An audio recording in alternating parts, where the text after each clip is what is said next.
Guys, update sa mga ginagawa namin na kulungan ng manok. Kaya mag-business daw kami ng manok ko. Ito yung engineer tsaka architect. Panday. Panday Haso.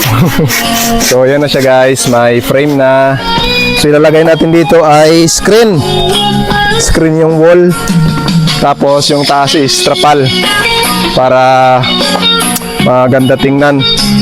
At malawak yung kanyang space sa loob guys. Oh. Mga hulo yan dyan ilagay natin. I-deliver namin sa kwan. Saan i-deliver boy? US. Kasi ano to, vintage to na manok, di ba boy? Vintage to guys. Kumikinang ang sabaw. Oh, grabe. Galing yung panday ko. Kahit alas 12 ng tanghali, bira.